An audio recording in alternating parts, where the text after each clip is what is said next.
My mother had 3 children that died, and I was the first to live. My whole mother and father's family and the family before them all were born and raised in Jim Crow. But at 9 years old, my wake-up call came walking uptown on a very hot day. We hit 110. You know, when you're down south and you see them heat waves, you know it's hot. You could see them. And when we got to the sink, I said, Mom, I want a drink of water.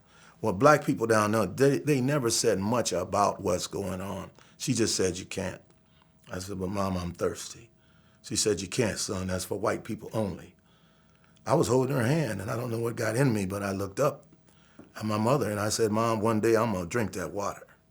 And I meant that. When my mother came to the North, I'm thinking, we're gonna do better. We're gonna have it better. So my mother's dream at 17 is, I'm gonna become a nurse. She really felt she could do it in Minnesota. So she went to work every day just like my father, and she did her studying at night, and she went to school at night. She gonna be a nurse. And she was excited. We got pictures of that and everything, and she graduated. She spent the money, she gave the time, but they never told her that in Minnesota they don't hire black people in medical, doctors or nurses. They didn't hire them at any hospital. So when my mother graduated and it was denied, she started doing day work on her hands and knees.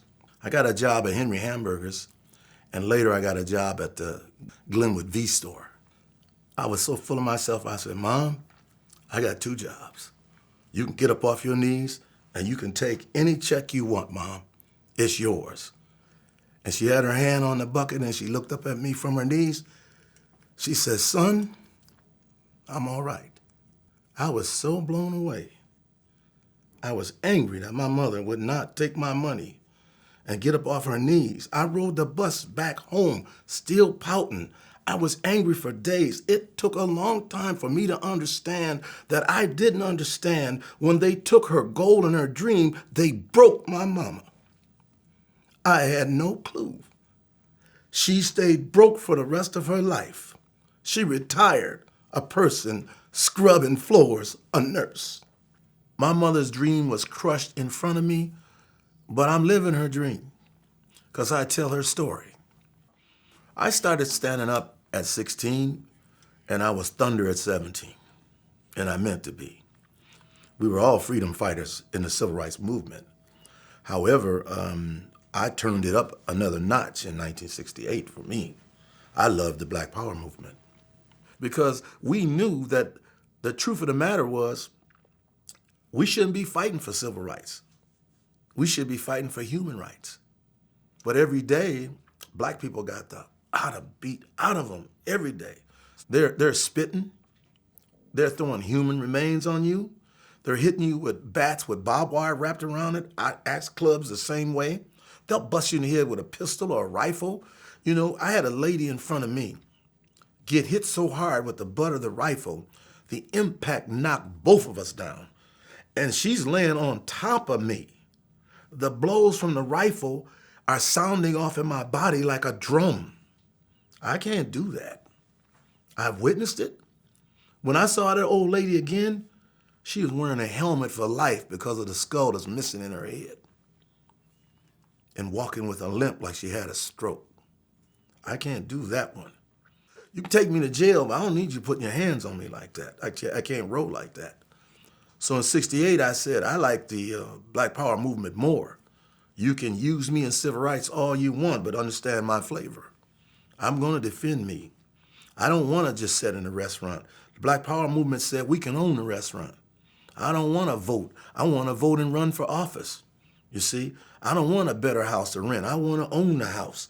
You see what I'm saying? I don't wanna just go in your business. I wanna own it. So my perspective was different. So they vilified us more because they knew what we wanted. And that's not something they wanted to release, what we wanted, Black Power. It's not about integration. It's about what we always said, freedom.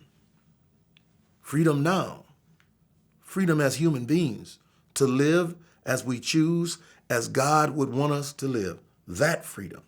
I don't know if I'll live long enough, but I'd like to see the day when black people will no longer say, I'm the first. That's important to me, that that word disappear. and that young people make it disappear. The message is, elders, what I'm doing for you, tell our story. Tell our story while you're still alive.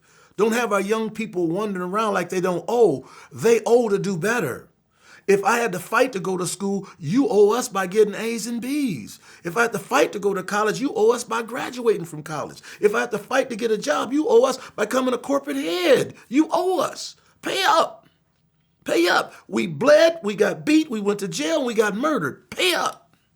That's crucial. Make sure they understand there's a debt that has to be paid. We never did this in vain. We never meant to do this in vain. We meant to do this for the future of our people.